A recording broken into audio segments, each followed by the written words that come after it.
Bonjour à tous, bienvenue. Désolé, j'étais certain que ça commençait à 45, donc j'étais les bras croisés en train de prendre la pause pour les photographes et on devait déjà avoir débuté le panel. Écoutez, bienvenue à ce panel sur les nouveautés et tendances en télésanté.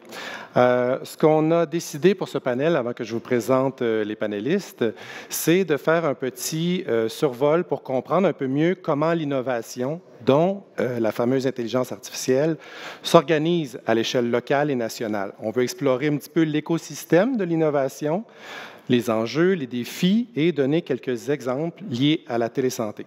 Alors, je présente mes trois panélistes d'aujourd'hui. Alors, d'abord, au milieu, Madame Asna Rouigui. Asna, vous êtes détentrice d'un baccalauréat en économie et politique, ainsi que d'une maîtrise en gestion à HEC Montréal.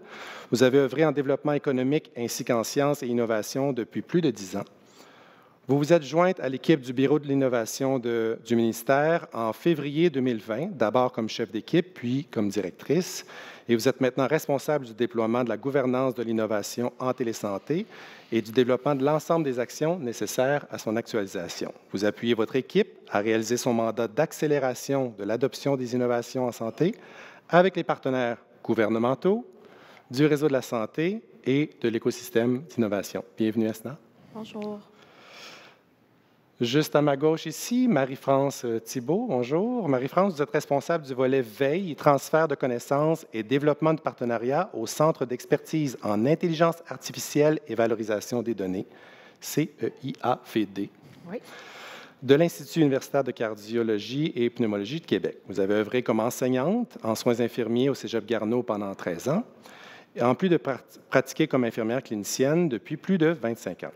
Passionné du monde de la santé depuis de nombreuses années, votre domaine d'intérêt est aujourd'hui l'amélioration des soins de santé par l'utilisation judicieuse du temps et des compétences des membres du personnel. Et vous avez la certitude que l'intégration des technologies telles que l'intelligence artificielle est un très bon moyen pour soutenir cet objectif. Bienvenue. Merci. Danina Kapetanovic, je prononce bien? Bravo. Danina, à la base, vous êtes titulaire d'une maîtrise en orthophonie. Vous êtes aujourd'hui l'innovatrice en chef au CIUS du Centre-Ouest de l'île de Montréal. J'aime le titre. Vous avez établi dans cet établissement et dirigé l'incubateur de santé connectée Oro. Oroth? Oui. D'accord. Merci. Qui a pour mission de réinventer les soins de santé et de transformer l'expérience des usagers avec un modèle intégrant la recherche, l'innovation et l'implantation centrée sur le patient. Auparavant, vous avez été directrice générale de Hacking Health, un réseau global réunissant des innovateurs engagés envers la création de solutions numériques au profit des citoyens, l'appui au système de santé et la promotion de l'activité économique. Vous avez également occupé différents postes de direction au sein du réseau des Nations unies dans le secteur de l'innovation et des partenariats publics-privés. Danina, bienvenue. Merci. Alors, pour briser la glace, j'aimerais commencer tout de suite avec un petit tour de table où vous pourriez un peu nous positionner votre organisation pour nous aider à mieux comprendre là, son rôle et sa mission. Je vous donne à peu près 2 minutes là, pour réaliser ce petit résumé, en commençant par Mme Thibault, si vous voulez bien. Bien, merci. Donc, le Centre d'expertise en intelligence artificielle et valorisation des données a été créé fin année 2020 durant la pandémie et reçoit son mandat du ministère de la Santé et des Services sociaux, mais est géré administrativement par l'Institut universitaire de cardiologie et de pneumologie de Québec. Donc, les services que offre le Centre d'expertise, c'est vraiment de la il y a vraiment une équipe qui crée des solutions en IA qui se veulent au niveau clinico-administratif uniquement. On ne touche pas le volet clinique et on essaie de faire des solutions qui vont être, qui ont un potentiel de mise à l'échelle là, dans le réseau.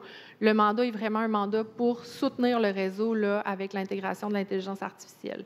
Il y a un autre volet qui est la veille vigie transfert de connaissances. Donc, on produit une infolettre aux 2 semaines. On va avoir un site web aussi où on essaie vraiment de rassembler l'information sur l'intelligence artificielle en santé pour que les gens du réseau puissent avoir un point de chute. Là, le site web va partir, là, va être mis en ligne dans à peu près 2 semaines. Là. Excellent. Très bien, merci beaucoup. Madame Rouigui, le Bureau de l'innovation du ministère de la Santé et des Services sociaux, qu'est-ce que c'est exactement? Écoutez, merci de poser la question. Donc, le bureau d'innovation au ministère existe depuis 2018. Donc, on a été créé sous l'impulsion de la stratégie québécoise des sciences de la vie. Euh, euh, L'écosystème d'innovation trouvait que c'était une bonne idée d'avoir une porte d'entrée ou un intervenant avec qui parler lorsqu'on souhaitait parler d'innovation au système de santé. Et donc, c'est dans ce contexte-là qu'on a été créé. On est intégré au ministère depuis 2021. Et donc, depuis qu'on est intégré au ministère, il y a eu la volonté de se doter d'une gouvernance commune en matière d'innovation et d'avoir une stratégie de système de santé pour accélérer l'adoption des innovations. Puis quand on dit ça, c'est de mettre vraiment un effort pour la mise à l'échelle. Donc, je pense qu'on est tous conscients qu'il y a des super bonnes idées qui se réalisent à l'échelle de notre réseau public. Et donc, comment on s'assure de faire en sorte que ça passe d'une bonne idée locale à une bonne idée qui est transposée dans d'autres milieux. Donc, et ça me fera plaisir de vous présenter également les différents leviers qu'on a pour réaliser notre mandat un peu plus tard. Excellent. Donc là, on a une perspective nationale, provinciale. Maintenant, Madame Kapetanovic, une perspective plus locale, une cellule d'innovation chez vous au CIUS Centre-Ouest de l'île de Montréal. Ça se structure comment? Comment ça fonctionne? Donc, résolument engagé à préparer l'avenir, le CIUS Centre-Ouest de l'île de Montréal et sa plaque tournante, l'hôpital général juif, se sont fixés comme principal objectif de cerner de manière novatrice, efficace et rentable de répondre à l'évolution de la démographie et des besoins médicaux des usagers de soins de santé. Pour atteindre cet objectif, nous avons notamment créé le rôle de l'innovatrice en chef, donc le rôle que je détiens, ainsi que l'incubateur de santé connectée OROT. On a le rôle de l'innovatrice en chef et de l'incubateur santé connectée se décline de deux manières. Donc, tout d'abord, on soutient les efforts organisationnels quant à la mise en place d'une culture de l'innovation qui comprend développement des outils, génération et partage des connaissances, la prospection stratégique, le focus sur la conception centrée sur l'usager et le design thinking, ainsi que le co-développement, déploiement et implantation de technologies, de nouvelles générations de technologies. Les activités qui se déclinent plutôt vers l'externe comprennent de partenariats d'envergure avec le secteur public, privé, ainsi qu'avec l'académie. Plus précisément, nous cherchons à permettre l'accès aux entreprises qui œuvrent dans le domaine de santé connectée, d'avoir un plus grand accès aux milieux, à usagers et aux cliniciens, au personnel du CIUS, afin d'ensemble co-développer la nouvelle génération de technologies qu'on sera en mesure de déployer non seulement au sein de notre CIUS, mais à l'échelle nationale ainsi qu'internationale. Très bien, très intéressant. Merci, mesdames. Alors, j'ai envie de vous proposer de faire peut-être deux petits pas en arrière pour aller un peu plus définir certains termes qui sont sur toutes les lèvres, comme dans une journée comme aujourd'hui. Par exemple, l'innovation. On pense peut-être savoir qu'est-ce qu'on entend par innovation, mais Madame Bruguier, j'ai envie de vous entendre nous expliquer un petit peu la portée de ce terme-là, de ce concept de l'innovation. Déjà, c'est certain que je suis certaine que si on posait la question à travers la salle aujourd'hui, il y aurait diverses définitions d'innovation.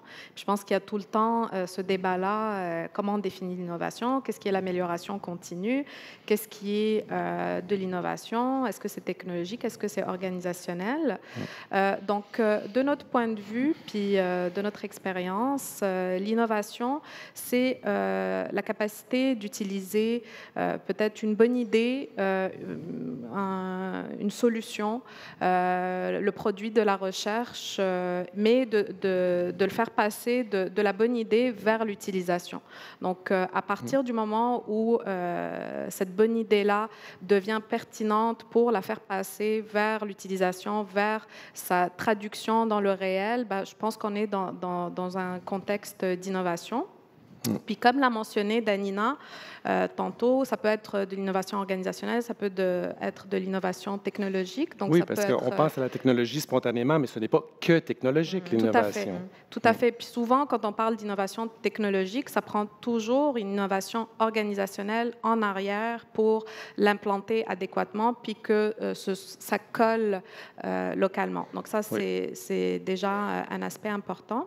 L'autre aspect, c'est ça que mentionnait Danina tantôt, qui est quand même assez important, c'est qu'il y a des facteurs sous-jacents à notre capacité d'utiliser cette innovation-là, qui est aussi la culture d'innovation, puis notre capacité à faire évoluer nos organisations pour qu'elles puissent les recevoir. Donc, en même temps, être un utilisateur d'innovation, ça veut dire bien être en mesure de la transposer dans nos milieux, mais aussi évoluer aussi comme organisation, notre personnel, nos leaders cliniques ou gestionnaires pour en faire quelque chose qui amène de la valeur à nos organisations.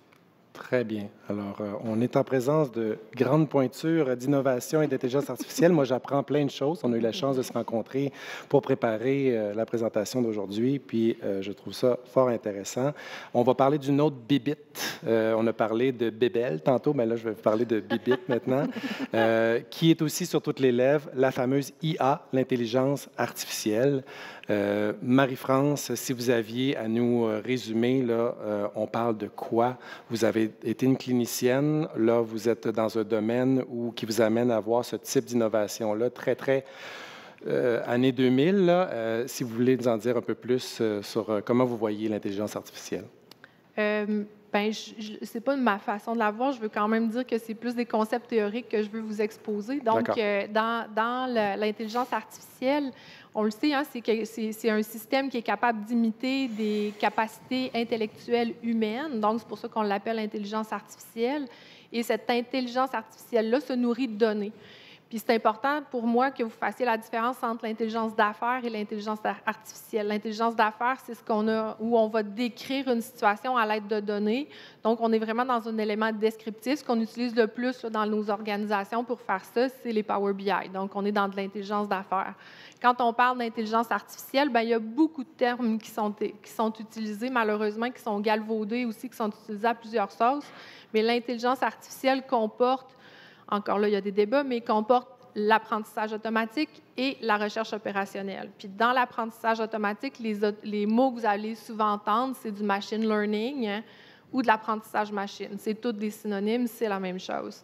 Donc, dans ça, c'est ce qu'on appelle, c'est des types d'IA, donc c'est des types d'apprentissage, la façon dont on va enseigner à la machine d'apprendre. Ensuite de ça, bien, il y a des algorithmes qui sont utilisés pour faire ces types d'apprentissage-là. Ce que vous entendez, c'est le deep learning, les réseaux de neurones. Ça, encore là, c'est un synonyme. Ça, c'est un algorithme. Donc, c'est ce qu'on va utiliser pour donner à la machine des façons d'apprendre. Et ensuite de ça, bien, vous avez des domaines d'application. Tout ce qui est traitement du langage naturel, je suis persuadée que vous n'avez déjà utilisé peut-être même dernièrement. Quelqu'un peut m'en nommer un dans la salle. Qu'est-ce qui utilise le traitement du langage naturel comme application là, qu'on entend parler quasiment tous les jours dans les nouvelles?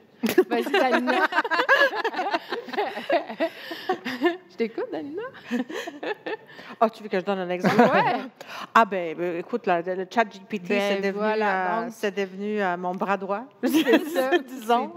Ça, c'est un domaine d'application de l'intelligence artificielle. Vous avez la robotique et la vision par ordinateur. Donc, dans la vision par ordinateur, ce qu'on voit beaucoup émerger là, en médecine, c'est beaucoup l'analyse des images radiologiques où on va avoir étiqueté les tumeurs et tout ça, et où l'intelligence artificielle va être capable par la suite, après avoir fait de l'apprentissage, d'aller chercher par elle-même là, les cellules anormales. Mais sachez qu'une solution d'intelligence artificielle, c'est composé de plusieurs morceaux. Il peut avoir plusieurs types d'apprentissage avec des différents domaines d'application pour faire un tout. Là. OK.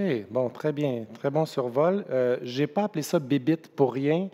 Ça vient avec des appréhensions, l'intelligence artificielle. Danina, chez vous, vous avez perçu des appréhensions là, dans les différentes équipes, les membres du personnel. Quelles étaient-elles et comment vous avez décidé d'y faire face? Au sein de nos équipes, mais aussi, je dirais globalement, La il y a population en des général. appréhensions. Je ne sais pas si vous avez vu la nouvelle la semaine dernière, il y avait une grève en Californie, en San Francisco, organisée par des infirmières d'un centre hospitalier qui justement, exprimait une certaine inquiétude envers l'utilisation de l'intelligence artificielle. Oui. Et c'est des inquiétudes que, malgré une grande promesse de la technologie, il faut être bienveillant. Il y a définitivement des inquiétudes qui sont basées dans la réalité. Tout d'abord, l'inquiétude d'être remplacé. Et on ne se ment pas, les professions vont être remplacées par l'intelligence artificielle. C'est une technologie qui a une grande capacité d'absorption des données, de traitement des données qu'un être humain n'aura jamais. Et donc, on voit déjà certaines professions ou spécialisations en médecine qui se trouvent à devoir interpréter des données, peut-être potentiellement être remplacées dans l'avenir. En deuxième ordre, on a beaucoup d'aides, comme ChatGPT que je nommais. Oui, je l'utilise, mais je fais également très attention à mon utilisation. Pourquoi? Parce que si on part avec la règle que ça prend 10 000 heures pour développer une expertise, si on se trouve maintenant à utiliser une technologie qui va remplacer les tâches de base, comment on va développer l'expertise? Donc, comment on va devenir les experts dans notre domaine si on se fie sur la technologie pour compléter ces tâches de base? Vous avez mentionné tantôt la possibilité d'interprétation des données radiologiques. Ce qu'on trouve avec beaucoup de professionnels en santé, c'est l'inquiétude de la responsabilité qui reste toujours sur le professionnel, sur l'être humain. Donc, on n'a toujours pas l'infrastructure juridique qui responsabilise la technologie. Donc, si on est ultimement responsable, il faut vraiment qu'on se fie sur la technologie, ce qui nous ramène vers le concept d'interprétabilité et donc compréhension de comment un certain algorithme est arrivé avec des conclusions. Et donc, comment s'assurer que les conclusions avec lesquelles l'intelligence artificielle arrive sont explicables et qui font du sens pour le professionnel. Oui. En dernier ordre, je dirais aussi, comme beaucoup de technologies de cet ordre, elle dépend de la qualité et de la diversité des données.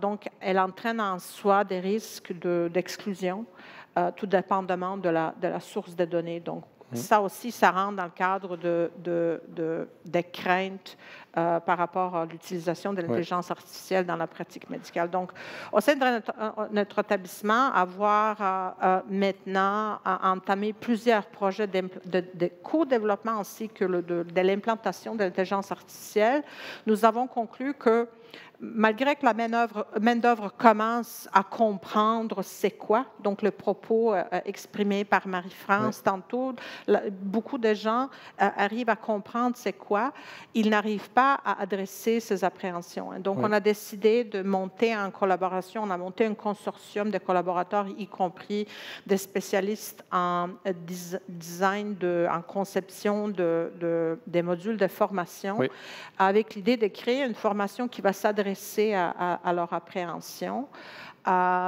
Pour ce que c'est également dans le contexte de développement et de déploiement, il y a cet aspect d'explicabilité. On a initié avec un projet de recherche collaborative avec la CNRC, salut les collègues de la CNRC, sur l'explicabilité de l'intelligence artificielle, et on a pu, à travers ces projets-là, définir des meilleures pratiques qu'on maintenant on a exportées dans nos projets de co-développement et d'implantation. Et votre formation sera prête à quel moment environ? Je ne veux pas vous mettre de pression, mais c'est intéressant. L'idée, c'est d'ici cet automne-là qu'on l'aura co-développé, puis testé, puis d'ici fin de l'année. Puis l'idée, vraiment, c'est de le mettre de le partager à la communauté. Exactement, avec l'ensemble du réseau. Excellent. Très bien, merci mesdames. Je vous emmène maintenant sur le chemin des conditions gagnantes à l'innovation, à l'implantation de solutions innovantes, autant au niveau, plus peut-être avec un focus au niveau organisationnel, les utilisateurs finaux. Peut-être commencer par Marie-France, si vous faisiez votre survol des conditions gagnantes selon vous pour qu'un projet fonctionne.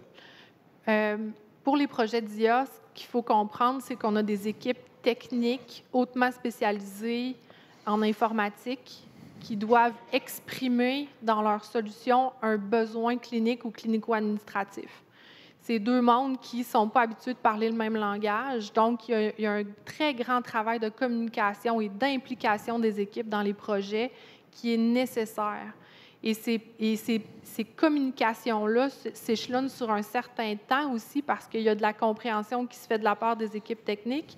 Mais la majorité du temps, les gens avec qui on fait affaire, c'est des experts dans leur domaine. Puis quand on a un niveau d'expertise, bien, traduire notre pensée, traduire tout le processus, comment on arrive à certaines conclusions, ça devient quand même assez difficile. Puis il faut prendre le temps, il faut se donner le temps pour avoir ces discussions-là. Donc, ce n'est pas des projets qui sont nés à l'intérieur de 4 mois ou à l'intérieur de 6 mois. On parle plus pour nous, ce qu'on a vécu, là, c'est des projets qui se traduisent sur 1 an, 2 ans, puis on s'en va même sur 3 ans là, pour certains projets. Là. Pas à temps plein. Là. On a d'autres. Donc, d'abord, bien définir le besoin clinique et organisationnel avant de tomber là, dans le côté il faut vraiment avoir la collaboration, mais tu as raison. Avant ça, il faut savoir c'est quoi le besoin, puis est-ce que l'IA est la solution. Ça ne veut pas dire que l'intelligence artificielle, c'est la solution à tout, au contraire. Puis pour avoir une solution d'intelligence artificielle, surtout qui utilise l'apprentissage automatique, ça prend des données. Vous venez tous du milieu de la santé, des données cliniques, des données clinico-administratives dans des systèmes informatiques. Vous le savez, on n'en a pas tant que ça. Où on en a, présentement, dans le réseau de la santé, il y a 9000 applications différentes qui sont utilisées, qui n'ont pas beaucoup d'interopérabilité, puis on a de la difficulté à pouvoir extraire ces données-là. Donc, il faut savoir quelles données on a besoin pour pouvoir exprimer ce besoin-là, puis il faut vraiment partir d'un besoin réel pour ensuite voir c'est quoi les meilleures solutions en lien avec ça. D'autres conditions? Bien, je pense que Asna l'a bien nommé, là, au niveau organisationnel, est-ce qu'on est prêt à faire de l'intelligence artificielle? Il y a beaucoup d'enjeux. C'est une technologie de rupture. Il y a des enjeux à multiples facettes, des enjeux de gouvernance, des enjeux éthiques et sociétaux. Là, c'est pas rien si le grand chef de Mila se lève pour dire « Attention, on va trop vite ». Ça va extrêmement vite avec l'intelligence artificielle. Et il y a de l'acquisition de compétences qu'on doit avoir pour utiliser ces solutions-là. C'est des solutions qui ne sont pas statiques dans le temps.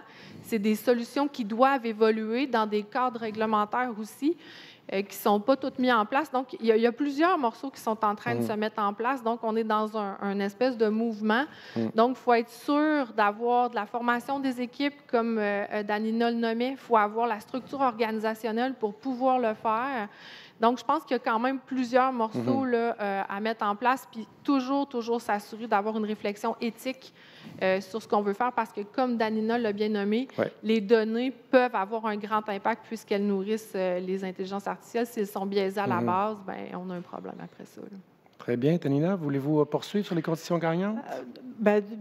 En fait, la structure qu'on a montée au sein de notre établissement, c'est la manifestation de facteurs nommés par Marie-France aussi bien, donc pour pouvoir bien cerner le besoin et s'assurer que les utilisateurs finaux sont impliqués dans le processus et de co-création et d'implantation de technologies. On a dû se doter tout d'abord d'une stratégie organisationnelle. Oui, un cadre. Donc, on a une stratégie organisationnelle par rapport à la transformation numérique en général et on a des stratégies sous-jacentes comme la stratégie sur le développement et déploiement de l'intelligence artificielle qui est en train de se peaufiner, de se finaliser présentement, qui fera en sorte que l'organisation procédera d'une manière stratégique et réfléchie, en s'adressant à tous les enjeux qui ont été nommés, donc de mettre en place des cadres, de mettre en place des formations, de mettre en place des outils.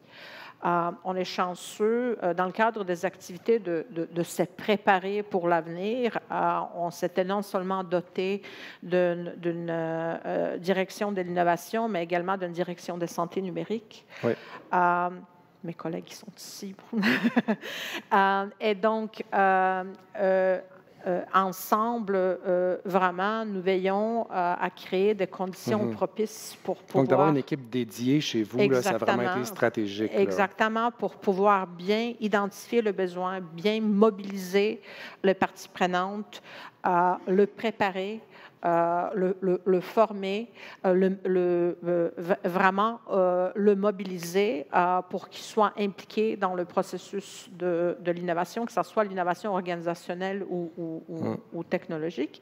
Et pour ce faire, on s'était doté d'une équipe, je dirais, spécialisée, avec des cadres professionnels qu'on n'a pas nécessairement eu auparavant dans le système de santé, mais qu'on trouve nécessaires, Oui. Notamment de professionnels qui se spécialisent en conception, recherche et conception de l'expérience utilisateur. Mm-hmm.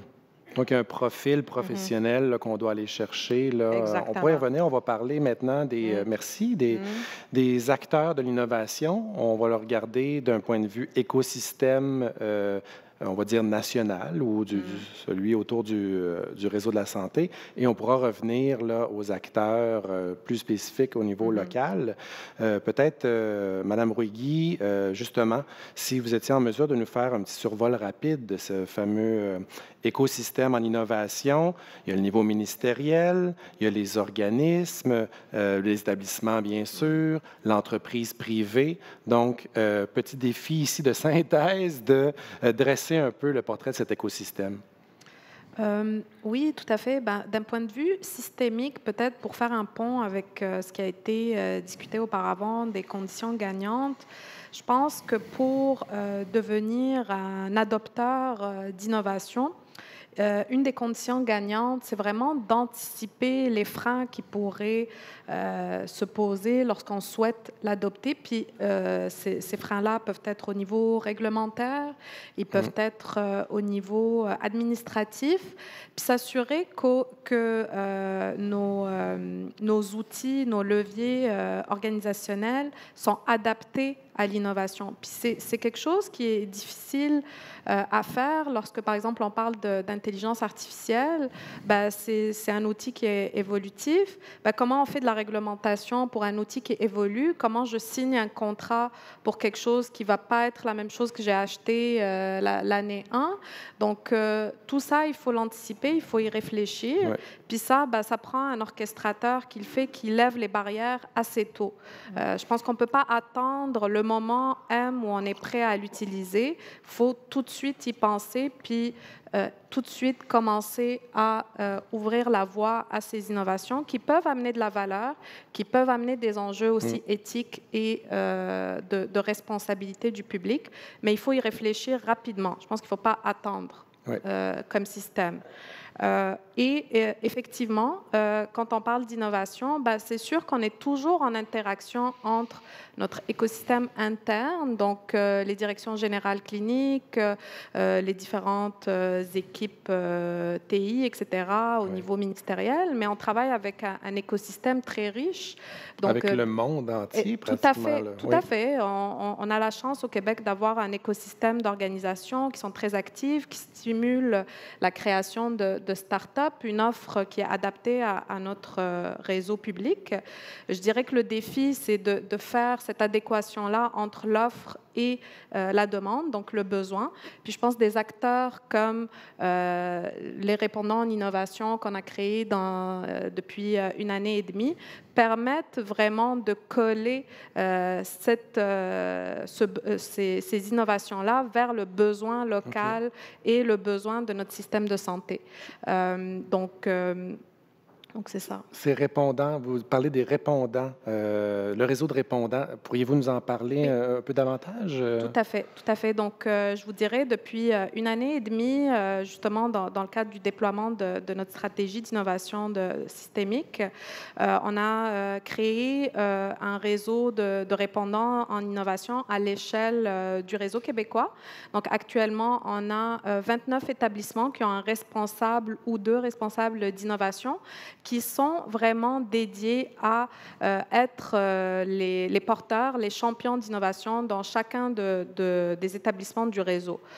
Certains sont appuyés par une équipe, comme par exemple Danina avec Oroth. Puis il faut dire que des établissements comme Centre-Ouest n'ont pas attendu le ministère pour se mettre en action. Donc, merci beaucoup, Danina, d'avoir fait ça. Mais je vous dirais, d'un point de vue systémique, on a vu justement qu'il y avait des choses qui se passaient sur le terrain, puis on trouvait ça important de travailler comme réseau ensemble pour mutualiser les efforts. Je pense que ce qui a été mentionné, c'est ça prend de l'effort de faire de l'innovation, puis on ne veut pas recommencer à chaque fois. Donc, si on peut mettre exactement mutualiser, puis mettre notre force de frappe là où c'est pertinent, on va le faire en équipe. Deuxièmement, parler le même langage. Actuellement, l'INES développe un lexique d'innovation et un cadre d'évaluation commun en matière d'innovation qui va être utile pour l'ensemble du réseau public. Et troisièmement, ce n'est pas tout le monde qui travaille sur la même chose. Donc, on est conscient qu'à travers à l'échelle du réseau, il y a des forces. Il y a des établissements qui ont des forces en innovation sociale. Il y en a d'autres qui ont décidé de développer une stratégie plus en objets connectés, en santé connectée. Donc, on va s'appuyer en fonction des expertises et forces et compétences de chacun. Très bien, très bien. Bon, ben, de retour au niveau local, Danina, on avait commencé déjà lorsque vous preniez la parole juste avant à nous parler de votre cellule. Justement, les acteurs là, organisationnels, là, on sait un petit peu plus là, au niveau là, du réseau, comment ça peut se structurer au niveau organisationnel, puis peut-être nous continuer sur la voie que vous aviez amorcée sur le profil des professionnels que vous recherchez pour travailler avec vous sur les initiatives d'innovation.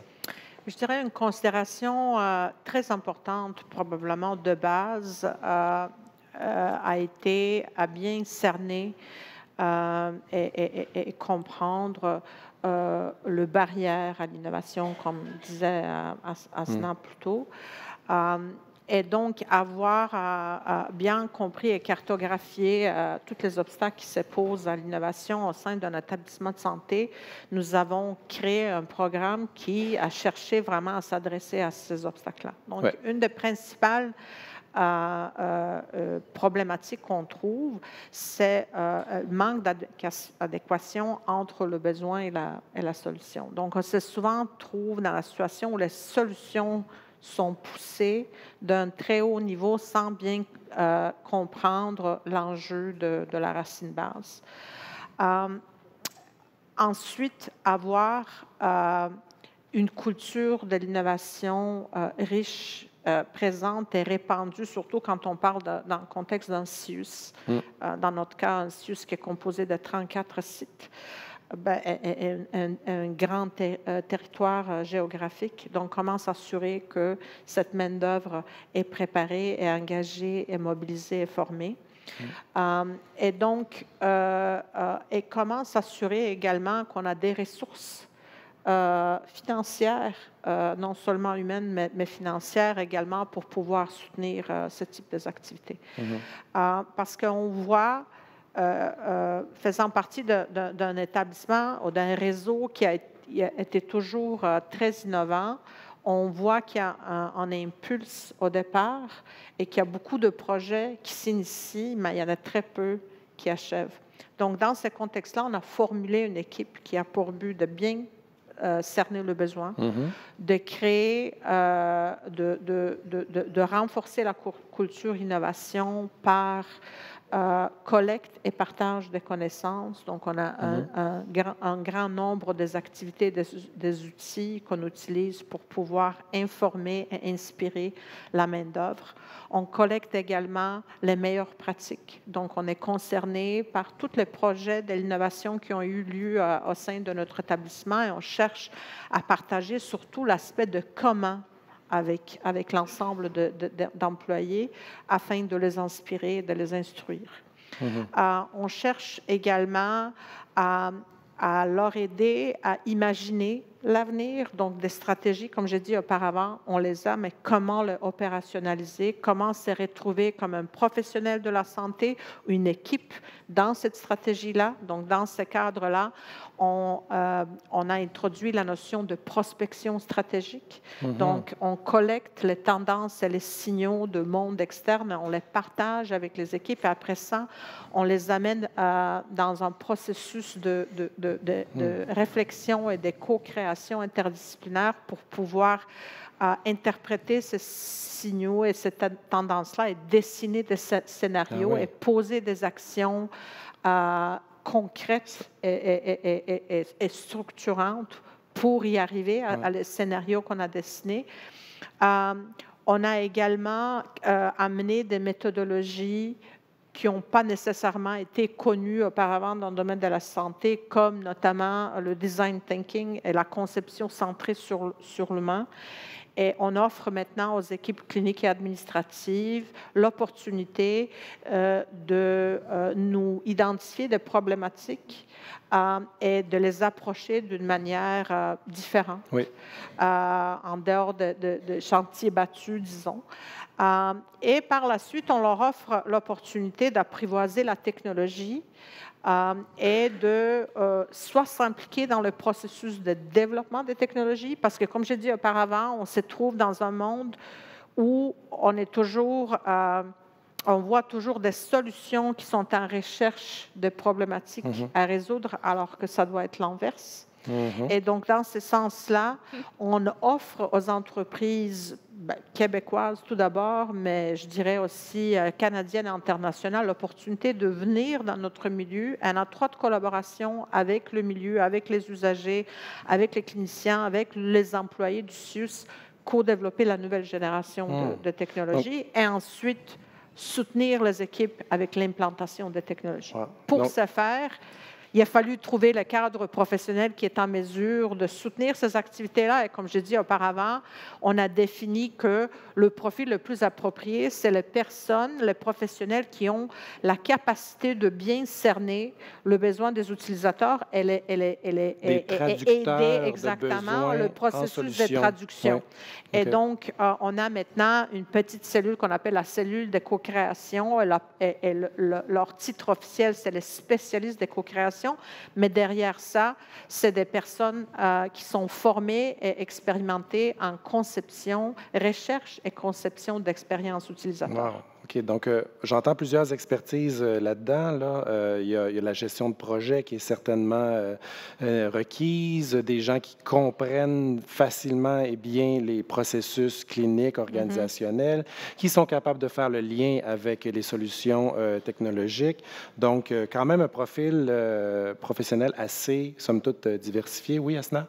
Oui, peut-être juste pour aller dans le sens de Danina, tu sais, parfois on entend l'innovation, c'est comme une panacée et on entend parler d'innovation à droite à gauche, mais concrètement, faire de l'innovation puis gérer de l'innovation, c'est une expertise à part entière. Oui. Et ça requiert des outils, des méthodologies et des compétences très particulières, très importantes. Puis je pense que Danina en est la personnification. Et je pense que je voulais citer une démarche qu'on a réalisée avec le réseau, avec le CHUM également. Il y a quelques semaines, il y a le Centre d'expertise en gestion de l'innovation orienté sur la valeur qui a été lancé. On est partenaire de ce centre-là. Et il y a des masterclass en innovation qui ont été données à l'échelle du réseau. Donc, il y a 60 personnes qui ont obtenu des formations en gestion de l'innovation orientées sur la valeur, parce que l'objectif, c'est d'amener de l'impact dans nos organisations. Ce n'est pas juste de faire de l'innovation pour le plaisir d'en faire. Et donc, si ça intéresse les gens, c'est important que vous le sachiez, ça existe. Désormais, on a un centre d'expertise. Puis l'objectif, c'est de créer cette expertise-là à l'échelle de notre réseau. Actuellement, on est en démarrage, mais notre but, c'est que dans quelques années, on sera peut-être 500, peut-être 1000 personnes à avoir une expertise en gestion de l'innovation. Puis, ça suppose que dans chacune de nos organisations, on ait des ambassadeurs d'innovation qui portent ce message-là dans différents domaines. Et j'ajouterais à ça le fait que sans cet appui, sans avoir ces Sherpas de l'innovation, ben on se trouve dans des scénarios où il y a des projets qui ne démarrent pas ou des projets qui démarrent mais ils n'aboutissent pas. Donc, ça prend une main-d'œuvre spécialisée et dédiée pour pouvoir accompagner les équipes tout au long du processus jusqu'à l'implantation, surtout si on se souvient la définition que Asna a partagée avec nous, que sans que ça soit mis dans les mains des utilisateurs, ben on ne parle pas de l'innovation. Tout à fait. Merci beaucoup. Avant de passer à la période de questions, on se ferait un dernier bloc là, pour un petit peu englober tout ça à travers les enjeux et les défis pour l'avenir. Je suis certain qu'il y en a à profusion. Des défis. Marie-France, en préparation là, à notre panel, vous nous parliez de propriété des données, d'interopérabilité, d'équité d'accès, etc. Donc, dans ces différents enjeux-là, qu'est-ce que vous retenez pour nous? Bien, je pense que ce matin, on en a parlé, là, tout ce qui est le volet suivi virtuel, télésanté avec les objets connectés, bien, on multiplie les plateformes, les outils qui collectent de l'information. Puis on en parlait avec Danina, bien, tu sais, le médecin, lui, l'application pour la glycémie, l'application pour une autre affaire, l'application, tu sais, je veux dire, à un moment donné, il faut penser de façon plus systémique ce qu'on a réellement de besoin. Puis j'insiste sur le réellement de besoin parce que des fois, ça peut être intéressant, mais est-ce que c'est essentiel? Je pense qu'il faut vraiment qu'on penche dans le essentiel, puis de négocier dans les contrats avec les fournisseurs l'accès aux données, parce que présentement, bien, on doit payer pour certains fournisseurs pour avoir accès aux données qu'on a mis dans certaines solutions. Donc, il faut s'assurer de pouvoir avoir accès dans le futur à ces données-là. Fait que gardez-vous ça en tête là, parce que ça va être important. Puis je pense beaucoup aussi à l'interopérabilité, que ces systèmes-là soient capables de se parler ensemble. Je ne pense pas que le réseau va arriver à côté le privé. Tout ce qui est au niveau clinique, il y a trop de spécificités. Il y a des choses que ça prend vraiment des expertises, puis ça va passer aussi par la recherche. Mais je pense que comme réseau, on est capable de développer des choses, mais il faut que ce qui nous arrive du privé soit interopérable puis soit facilement... qu'on soit capable de l'ajouter aussi là, dans nos différentes plateformes si on veut avoir des trucs unifiés puis qu'on ne passe pas plus de temps à essayer de faire marcher tout ça ensemble que de l'utiliser. Je pense que là où il y a un point de tension, puis on en a parlé ce matin, fait que, je pense que tout se parle, là, mais la formation, tout converge, là, la formation. Le Conseil de l'innovation, là, je sais que a produit... un rapport là, dernièrement, là, justement, sur l'intelligence artificielle. Puis dans les recommandations, c'est dans la formation initiale, on parle du primaire jusqu'au niveau universitaire, d'avoir des compétences sur la gestion. Moi, je vous parle de la gestion de l'intelligence artificielle parce que, on l'a dit, c'est une technologie de rupture, c'est complètement différent. C'est des technologies qui touchent des processus qui sont transversaux. Donc, il faut s'assurer que les gens aient ces compétences-là. Puis en formation continue, tous les gens qu'on a déjà présentement dans le réseau, comment on va arriver à les soutenir là-dedans, à atteindre ces compétences-là, à les gagner. Mais vous l'avez vu, vous le vivez, ça change à vitesse grand V. Donc, il faut maintenir ce continuum-là de formation. Puis c'est un enjeu parce qu'on est en pénurie de personnel. Donc ça, pour moi, ça en est un enjeu parce que si on veut faire une utilisation responsable et éthique de l'intelligence artificielle, ça doit passer par la compréhension de ces outils-là.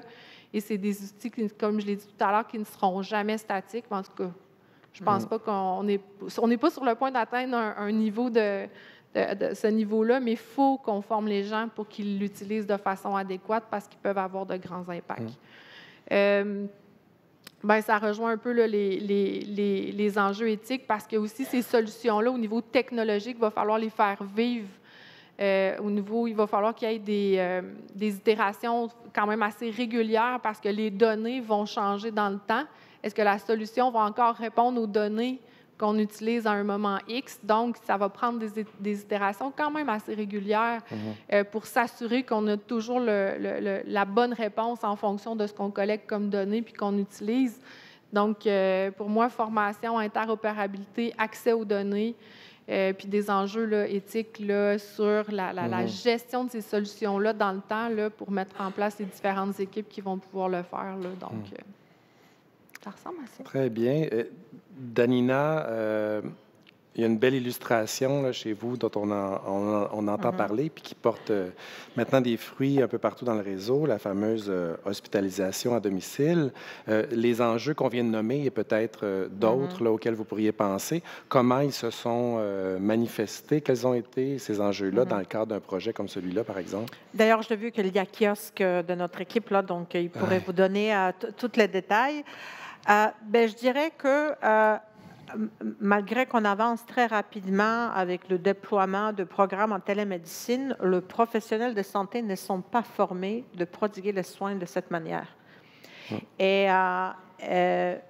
malgré le fait que ça se propage rapidement, on n'arrive toujours pas à avoir de programmes de formation au sein des universités qui forment le professionnel de la santé. Donc ça, c'est une considération très importante parce que il y a un manque, là, il y a quelque chose à combler.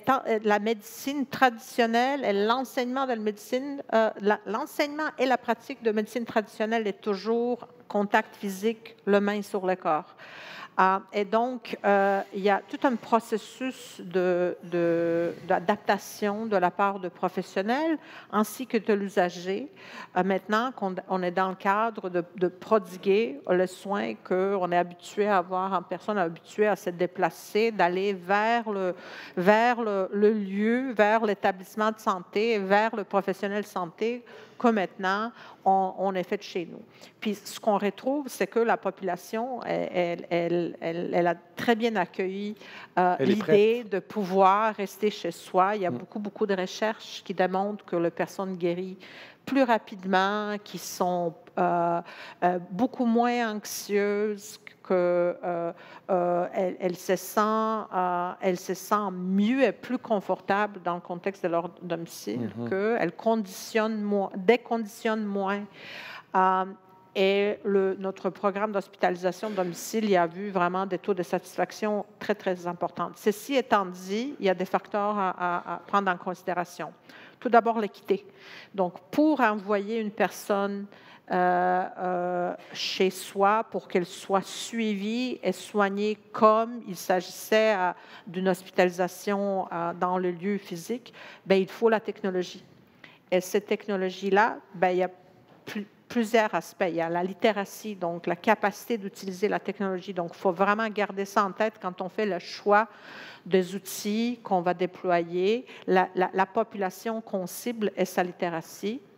L'accès, la bande passante, ce n'est pas tout le monde qui peut se permettre le 5G. Donc, il faut s'assurer que pour ne pas exclure des grandes portions de population, faut s'assurer que l'accès à la bande passante est là. Et donc, derrière tout ça, vous notez déjà, je suis sûre, vous le prévoyez, il y a des ressources financières qu'il faut trouver quelque part dans notre système qui est déjà surchargé. Par la suite, les types de technologies. Donc, ce qu'on a vu avec nos professionnels de la santé pour qu'ils se sentent à l'aise dans cet nouvel environnement de prodiguer les soins, ils préféraient que le patient suivi presque en continu. Malgré que les patients hospitalisés ne sont pas suivis en continu, là, le fait de les avoir loin du milieu, on a vu une préférence envers le suivi en continu. Étant donné qu'on n'a pas eu de programme de télésanté dans notre pays et dans notre province, le choix des technologies existantes dans le marché était très limité. Parce que le besoin tire le développement, mais aussi développe des marchés. S'il n'y a pas de besoin, il n'y a pas de marché. Ou si le besoin est petit, il n'y a pas de marché. Donc, c'est via l'équipe d'Orod qu'on a fait une recherche mondiale et on a trouvé une solution adéquate, mais qu'elle ne provenait pas de notre pays. Donc, il a fallu établir le partenariat avec l'entreprise et les encourager, les soutenir dans le processus de homologation pour qu'ils viennent, pour qu'ils acceptent de venir dans notre marché, pour qu'on soit en mesure de déployer la technologie qu'on pensait sera adéquate pour le patient et pour le professionnel. question qui a été soulevée par Marie-France, c'est la question d'interopérabilité et d'intégration. Et donc, il y a un travail énorme à faire avec nos partenaires du privé, dès le départ, dès le démarrage, dès la conception de ce type de programme. Parce que si vous embarquez 15, 20 objets connectés et applications, et rien communique avec rien, bien le poids administratif, la charge qu'on met sur le clinicien peut facilement devenir pas gérable.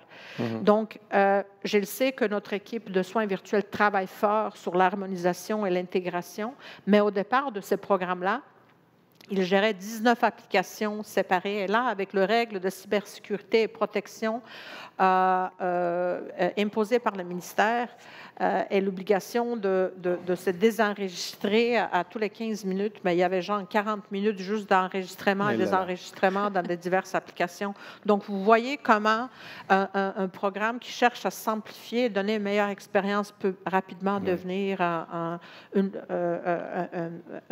très, très lourd de point de vue administratif et de point de vue ressources humaines.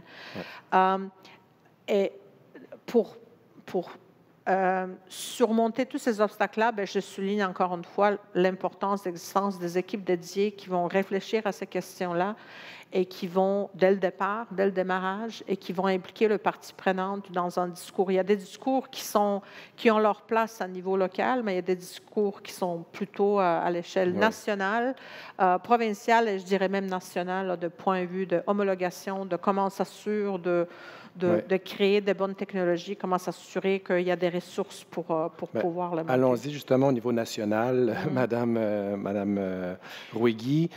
Pour vous, les enjeux et les défis, et ça pourrait faire office un peu de mot de la fin parce que j'aimerais qu'on garde du temps pour les échanges et les questions avec le public. Pour vous, les enjeux qui nous attendent, les défis aussi. Bon, alors je dirais que l'opportunité qu'on a, c'est effectivement, comme l'a mentionné Danina, c'est d'identifier le besoin puis de le communiquer clairement à notre écosystème pour créer et anticiper sur nos besoins futurs. Je vais vous donner un exemple, les objets médicaux connectés. Dans le contexte du dossier d'alternative à l'hospitalisation, on est dans le symposium télésanté. On sait que c'est un besoin en émergence. On a lancé un avis d'intérêt aux entreprises. On a très peu de joueurs au Québec actuellement dans le domaine. Donc, c'est certain qu'on est en train de faire une grande veille pour voir qu'est-ce qui existe ailleurs. Est-ce qu'on peut ramener ça vers le Québec? Puis souvent, on pense, c'est une super idée, ça se fait ailleurs. Ben, ça prend quand même de l'effort pour intéresser une compagnie à venir traduire sa technologie, la ramener vers le Québec, aller chercher... Dans un marché, somme toute, assez petit. Exactement, les homologations, etc. Fait que c'est quand même important d'anticiper puis de créer le marché, comme l'a dit Danina, puis de lever ces barrières-là, encore une fois, assez tôt pour que les entreprises disent... qu'on puisse dire aux entreprises, moi, je trouve ça super intéressant ce que tu as développé et je te donne 1 an pour rentrer sur le marché puis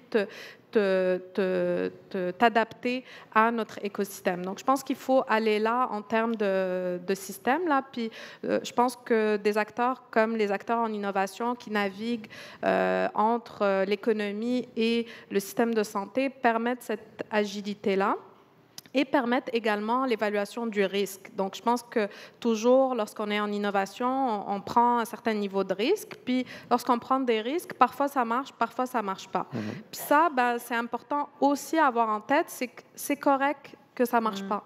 Donc, c'est super quand ça marche. Puis, on est très content que ça marche, mais c'est aussi correct quand ça ne marche pas. Puis ça, il faut l'accepter aussi comme organisation parce que si on fait de l'innovation, ça se peut que parfois, ça ne marche pas. Et ça ne veut pas dire que parce qu'on a échoué, qu'il n'y a pas un apprentissage. Il y a des leçons à tirer. Exactement. Il y a un bénéfice d'échouer collectivement dans un exercice. Par contre, il faut l'anticiper, puis surtout faire des projets de démonstration dans des milieux, bien évaluer l'impact, puis y aller par étapes. Puis je pense que c'est ça qu'on doit commencer, puis je pense qu'on le fait de plus en plus en collaboration avec le réseau, vraiment anticiper les étapes, choisir les bons sites, les bons profils populationnels, puis se faire vraiment une stratégie d'acquisition de données qui nous permettent de prendre une décision par la suite. Je pense que l'autre opportunité qu'on a, c'est que je pense que le Québec est vraiment un champion dans le monde dans plusieurs domaines. Par exemple, en intelligence artificielle, je veux dire, on a le pôle mondial en intelligence artificielle, on a des chercheurs que les gens s'entretuent pour les recevoir partout dans le monde. Donc, c'est certain qu'on est super avant-gardiste. On a des investissements publics qui ont été très importants dans les dernières années, dans l'intelligence artificielle de manière générale. Je pense que l'opportunité qu'on a comme système de santé, c'est de devenir un utilisateur responsable de cette intelligence artificielle, alors qu'on a déjà ces expertises-là localement. Je dirais, enfin, si on se projette vers l'avenir, je pense qu'on a fait la preuve qu'on a des établissements hyper motivés à faire autrement. On a un réseau de bureaux d'innovation à travers la province. On a une stratégie intégrée. On a une conversation actuellement qui se déploie. Puis on est plusieurs à vouloir faire cette transformation-là. Donc c'est très positif. Puis je suis certaine que pour l'avenir, on aura des exemples très concrets de plus en plus de choses qui ont réussi dans notre système de santé. Très bien. Merci beaucoup, Mme Brugui.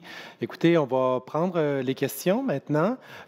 Donc, on va avoir, si Olivia, tu peux me prêter main forte, je devais avoir des tendeurs de micro. Là, je les vois pas. Donc, je demande à ma collègue Olivia. Carlos, peut-être prendre le deuxième micro. Hein? On va te faire travailler un petit peu. Merci. Un des développeurs et Scrum Master du portail du Réseau québécois de la télésanté, mais toute autre tâche connexe qu'on dit. Alors, oui, madame, oui, c'est ça. Alors, dites, présentez-vous brièvement et... oui, bonjour Marie-Josée Paquette. Merci pour vos interventions vraiment très intéressantes. J'avais une réflexion davantage qu'une question, mais en même temps, effectivement, c'est peut-être une question. Donc, dans votre... vous disiez tout à l'heure, c'est Mme Ashna. J'espère que... Asna, oui. Donc, vous mentionnez le défi au niveau de développer des partenariats avec des fournisseurs, des entreprises au niveau des objets connectés, entre autres, que c'était un marché limité quand même ici. Je me demandais s'il n'y avait pas eu des réflexions de développer des partenariats aussi avec les maisons comme l'ETS, l'École des technologies supérieures, parce qu'il y a beaucoup de créativité qui se fait à ce niveau-là, beaucoup de recherches. Je pense déjà à des innovations qui avaient eu lieu, qui utilisaient des applications pour l'évaluation de surface corporelle des grands brûlés, qui étaient vraiment intéressantes. Le défi, c'est qu'une fois que c'est créé, là, comment commercialiser ces choses-là, tout ça. Mais je pense qu'il y a un beau marché, il y a beaucoup de création de valeur qui se fait à même nos universités. Oui, effectivement. C'est une excellente question. Effectivement, on a fait je vais utiliser un anglicisme, là, un outreach à tous les centres Santec, par exemple, l'incubateur de l'ETS, qui nous présente toutes les technologies qui sont en déploiement de leur côté, qui soient à un niveau early ou qui sont plus matures. Donc, on a fait cet exercice-là, effectivement, puis on est en train de capter ça. Puis je pense qu'on va le partager avec le réseau très prochainement, là. Donc, c'est en cours de réalisation de par mon équipe. Je vous dirais le défi actuellement qu'on a, puis Danina, tu pourras confirmer, c'est qu'effectivement, il y a une différence entre l'API qui est développée dans une université, donc dans un laboratoire avec des équipes, des chercheurs, parfois des super idées, mais concrètement, les ramener vers le milieu réel, puis les tester dans nos établissements de santé. Puis souvent, ces technologies-là doivent évoluer pour s'adapter à nos milieux. Parfois aussi, la solution ne répond pas aux besoins réels, donc elle doit faire un swap. Puis souvent, c'est l'interaction avec des joueurs comme Danina, je vais te laisser y aller, qui permet que la solution soit adaptée. Parce que sinon, c'est une super invention, mais elle va rester dans le labo de l'université. Si je peux me permettre, je sais pour avoir vu des projets, puis je m'excuse parce que c'est un peu loin dans ma mémoire, là.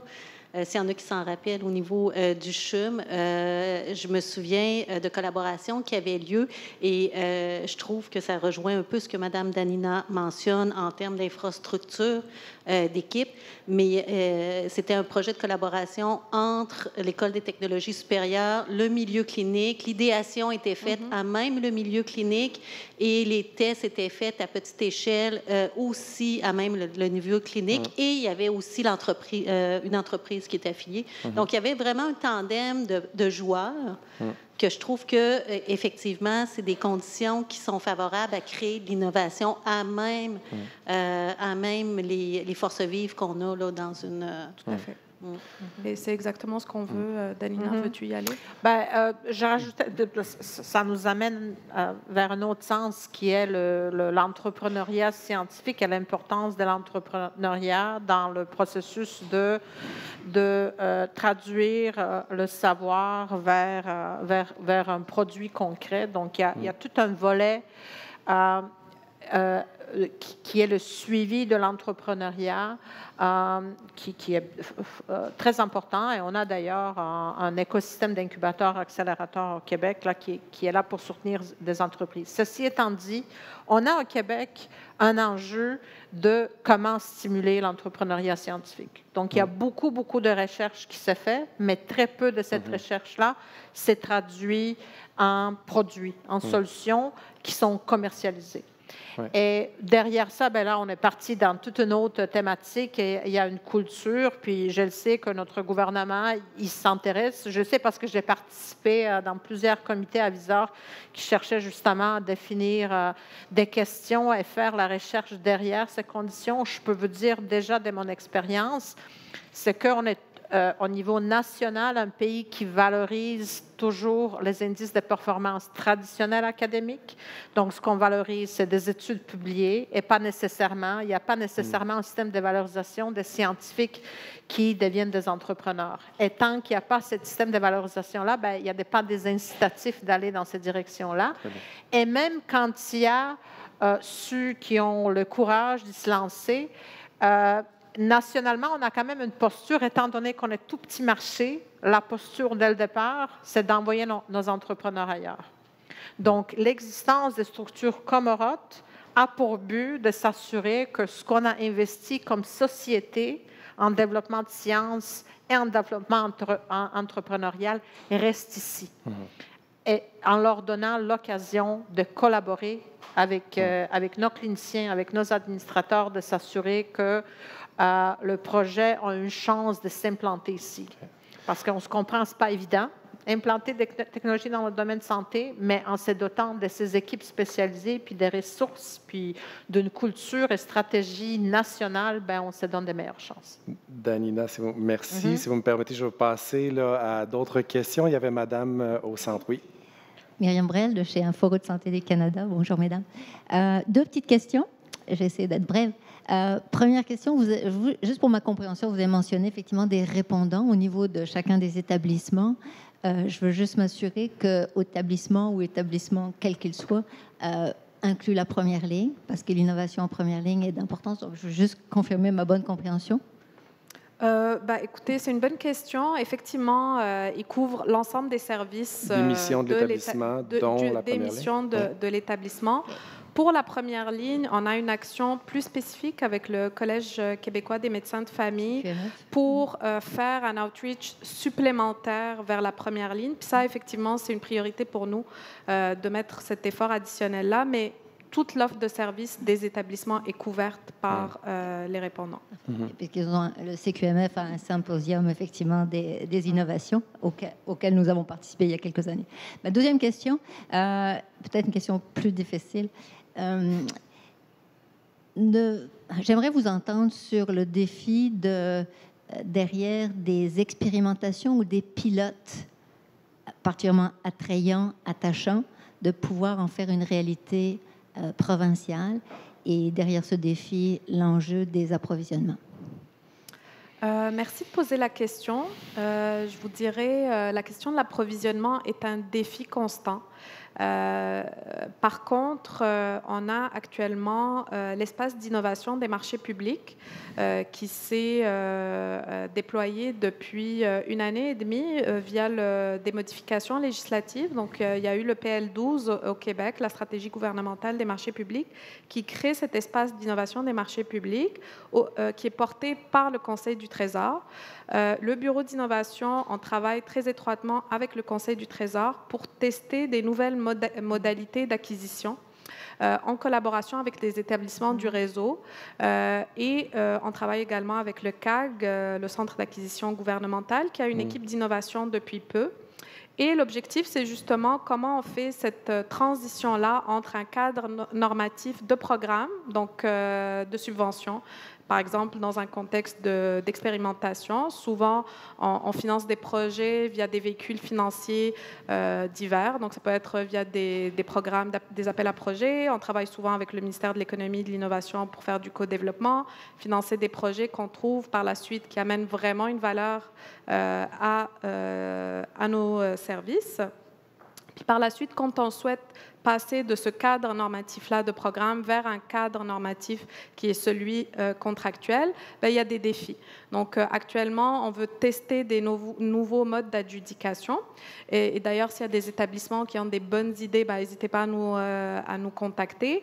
On a une personne spécialisée en approvisionnement dans notre équipe qui s'occupe d'accompagner les établissements et on soumet des demandes au Trésor. Donc, actuellement, dans la dernière année, on a soumis 6 projets au Trésor. Ils ne sont pas toujours acceptés, c'est correct. Parfois, ça ne s'applique pas. Parfois, on trouve d'autres véhicules. Parfois, la loi permet déjà de le faire. Parfois, ils nous recommandent d'autres stratégies. Donc, on est en conversation constante. Puis, je vous dirais, la bonne nouvelle, c'est que le Trésor est ouvert à recevoir nos suggestions. Donc, l'important pour nous, c'est de faire des demandes de dérogation. Donc, si plus les établissements nous soumettent des bonnes idées de projets d'expérimentation qui méritent d'aller à l'étape subséquente contractuelle, plus de chances on démontre qu'il y a vraiment un besoin d'évolution réglementaire au niveau provincial. Et moi, je confirme, on a profité de ce mécanisme-là et on consulte souvent l'équipe d'ASNA et par connexion le Trésor qui nous a soutenus parce que, bien évidemment, à travers le travail de notre équipe, il y a des solutions qui émergent et on veut s'assurer que ces solutions-là sont adaptées, sont intégrées par après. Et dans ce sens-là, on collabore étroitement avec le Bureau de l'innovation pour avoir des stratégies d'approvisionnement. Donc, je vous dirais, on en parle comme un enjeu, mais moi, je trouve qu'un enjeu, c'est plutôt trouver des ressources financières que trouver une stratégie d'approvisionnement. Une stratégie d'approvisionnement, avec l'ouverture maintenant, elle existe de plus en plus. C'est plutôt trouver des sous pour s'approvisionner des technologies. Parfait. Puis peut-être... Carlos, est-ce qu'il y avait une autre? Oui, juste pour permettre... Oui, Jawad Nazek. Donc, j'ai une petite question concernant, donc, en lien avec les plateformes de suivi, donc de télésurveillance et les accès aux données donc, via les objets connectés. Donc, j'ai une petite réflexion concernant qui demeure propriétaire donc, de ces données. Est-ce que c'est les fournisseurs qui offrent la solution ou bien c'est l'établissement qui a acquis la solution? Marie-France, aviez-vous le goût de tenter une réponse? Il y a beaucoup de réalités qui sont différentes là, présentement là, dans le marché. Là, justement, comme je disais, il y a des contrats qui ont été signés par le passé où les données demeuraient la propriété de la compagnie qui avait créé l'application et où l'on doit présentement payer pour pouvoir extraire ces données-là. Okay. Ouais. Donc, on a des réalités là, qui sont quand même différentes. Ça dépend. Il y a tellement d'applications. Là, je ne pourrais pas vous répondre, mais je pense qu'il faut être conscient. Je pense qu'il faut juste être conscient que si on est capable de saisir une donnée, de voir le potentiel de cette donnée-là dans le futur, comment on peut l'utiliser. Puis, s'il vous plaît, pas trop de champ texte, là. Ça, c'est moins exploitant, mais comment on peut l'utiliser dans le futur, puis il faut que ça soit représenté dans les contrats avec les fournisseurs, qu'on puisse les utiliser. C'est-à-dire après une durée de contrat, après 5 ans, communiquer avec votre service d'approvisionnement. Il faut les supprimer, il faut le détruire pour que ça ne reste pas sur le cloud du fournisseur. Sachant que ce sont des noms. En tout cas, il faut le clarifier. Il ne faut pas que ça demeure quelque chose de flou. Il faut que ça soit dans le contrat, dans les requis. C'est ça. Il y a beaucoup de situations possibles, mais je pense que si au moins on a cette réflexion-là, puis on s'adresse aux bonnes personnes dans nos appros, dans nos directions de ressources informationnelles pour avoir cette clarté-là, bien, au moins on a une démarche là, qui est productive. J'irais plus loin. Je dirais, vous pouvez devenir le plaidoyer de votre organisme pour une politique de souveraineté de la donnée. Et donc établir une politique de souveraineté de la donnée qui se traduira dans le politique d'approvisionnement et ainsi deviendra une condition.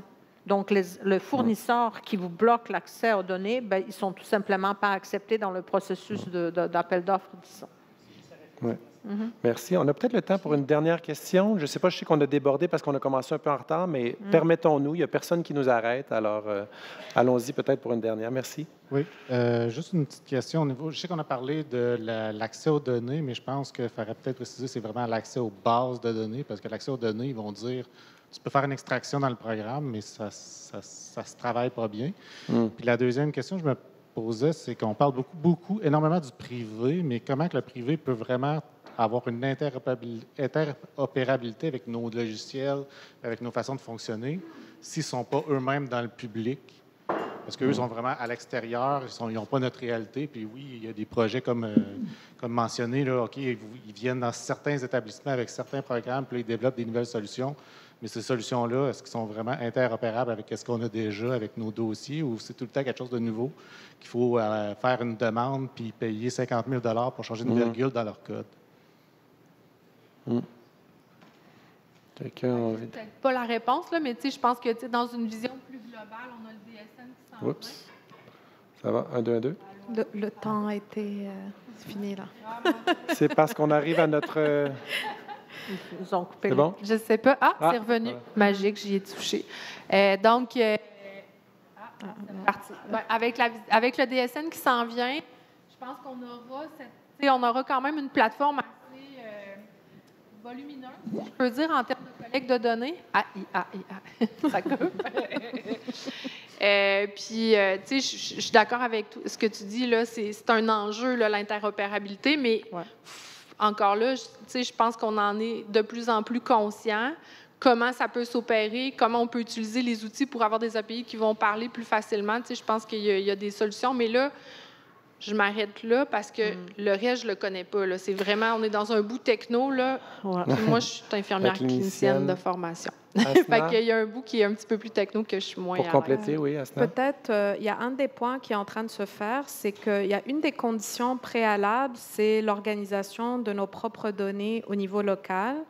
Actuellement, dans le cadre de la stratégie québécoise des sciences de la vie, il y a eu justement une mesure qui vise à aider les établissements à organiser leurs données localement dans une perspective de transition vers l'utilisation de ces données-là. Donc ça, c'est une mesure en cours. On sait aussi qu'il y a eu un changement réglementaire là, avec le PL 3, c'est bien ça? Donc le projet de loi pour l'accès aux données. Et donc, actuellement, il y a tout un volet valorisation des données, une stratégie de valorisation des données qui est en train de s'organiser au niveau du ministère avec les collègues de la recherche, puis aussi de la Direction générale de la planification et des stratégies au ministère.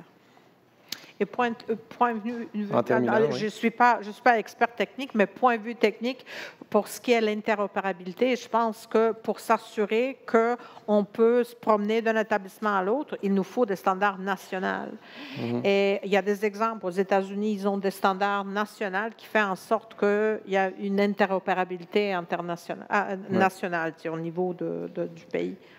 Bien, au niveau du ministère, il y en a une qui est en train là, de construire cette base de données-là. C'est l'unité de coordination de la normalisation en interopérabilité sémantique. Wow. Donc, dans la programmation, on s'en vient bon dans les acronymes. Hein? Ouais. Dans la programmation, c'est pour vous donner un exemple, au lieu d'écrire le mot « cœur », s'il faut que je programme quelque chose, il y a le mot cœur, ben si je tombe dans un programme où je dois programmer en anglais, ben là, j'ai plus le même mot, là. Fait que là, ben, au lieu d'avoir des programmations avec des mots, j'ai des programmations numériques. Donc, le mot cœur va être représenté par un code numérique, mais ça, c'est international, là. Je veux dire, il n'y a pas de langage, il n'y a pas de barrière de langue, ce qui favorise l'interopérabilité dans les différents systèmes qu'on peut produire, là. Donc, vous avez un site SharePoint si vous voulez aller le voir, là. Au pire, je le mettrai sur le RQT, là, le site de l'UQNI. Très bien. Mesdames, on doit s'arrêter maintenant. Ça a été un réel plaisir, très intéressant. Oui, merci. Alors, je crois qu'on arrive à une pause, là. Je suis moins familier avec l'exactitude de l'horaire, mais on vous laisse à ce moment-ci. Merci. Merci. Merci.